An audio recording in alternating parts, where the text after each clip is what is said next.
But the next topic that I want to embark on also has important application of delta function, okay? So the next thing I want to discuss is thinking of operators as matrices. Operators as matrices. And we'll see that this involves,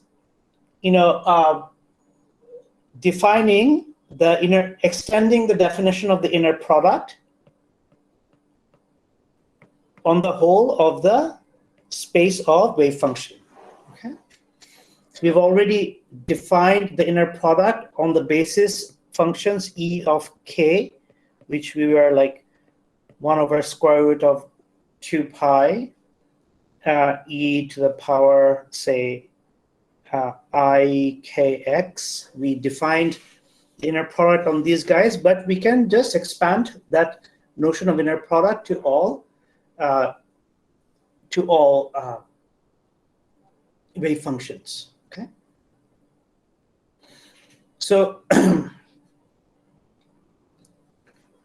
so do you remember that we discussed operators a couple of lectures ago? So operators, for example, we said X is the position operator.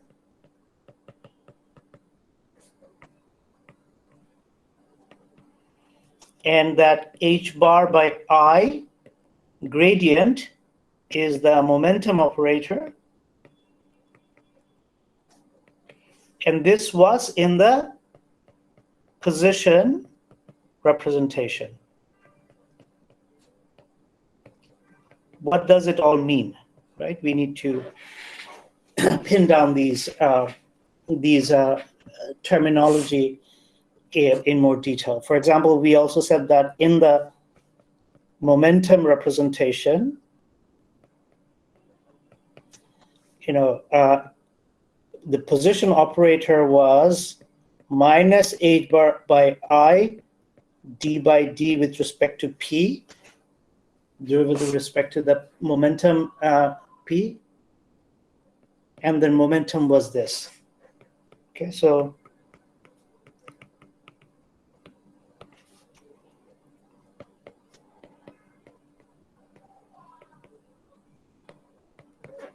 okay, so hopefully we will figure these out today. Okay. So what is the underlying geometrical intuition behind Fourier analysis? Well, it's that, the way I look at it is that the underlying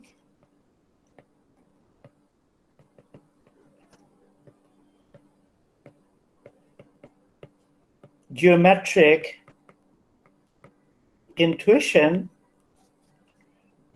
behind the Fourier series or analysis is that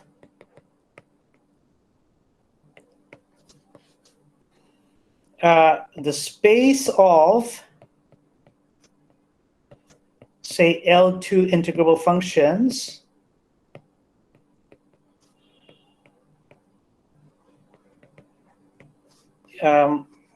we have not actually imposed this yet, because our momentum,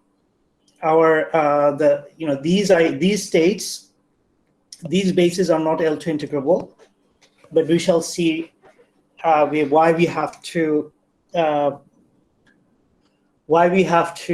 impose this today. So the underlying geometric intuition is that the space of these L2 integrable function is an infinite dimensional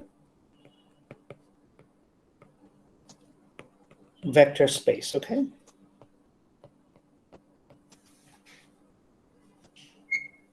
So, but unlike in linear algebra,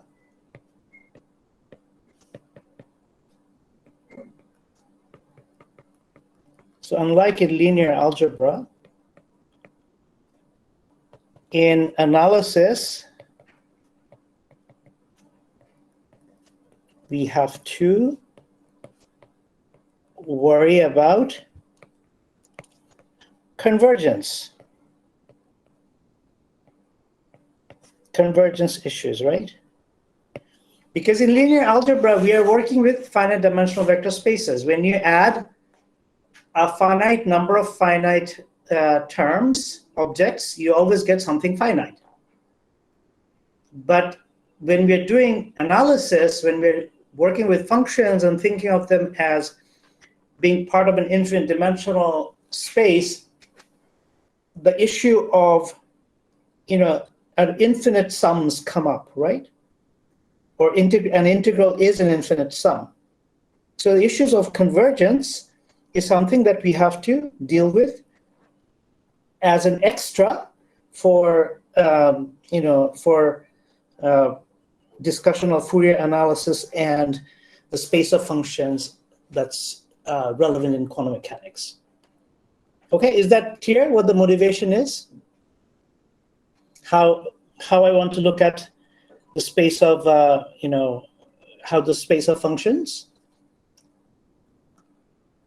Yes, sir.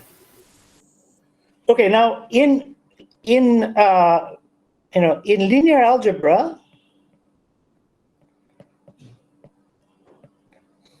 we have matrices, right? Just 1 second.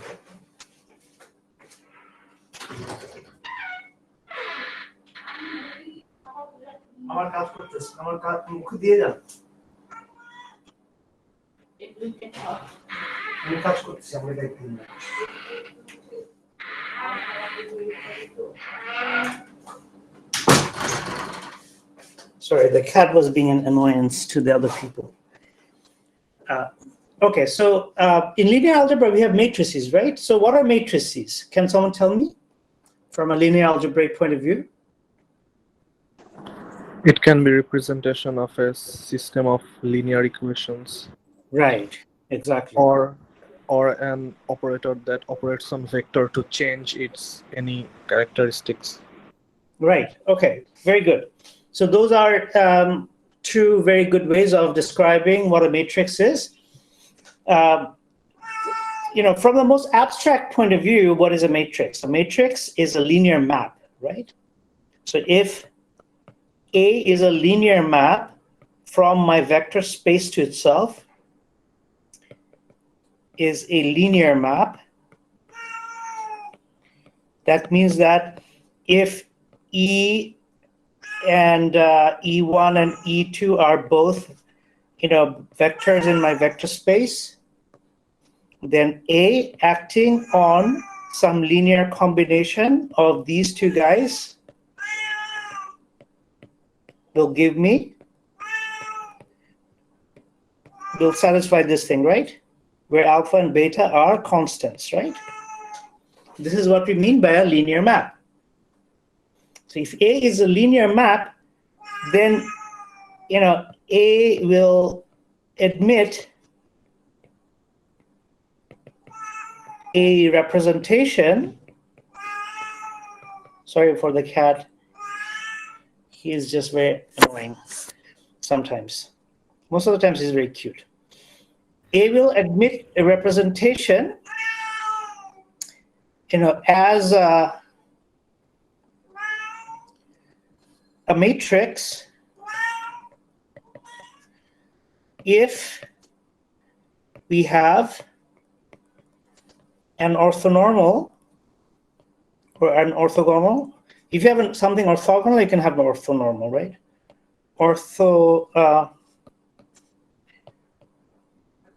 Normal basis. Suppose you have an orthonormal basis EI, EJ. So they satisfy this with respect to some inner product. Then Aij is going to be a matrix representation of A, which will be given by EI, A, EJ, right? So this is what we call a matrix, right? Because this guy, A acting on EJ, will give me a new vector. And when we take that inner product with this guy, the number that we get is going to be the representation of that linear operator in that basis, right? It's a linear map, right? Did you follow what what Farhan said were both valid ways of thinking about matrix, and this is just another way, okay? So in analysis, in general, the analogs of matrices are operators, okay? And often, linear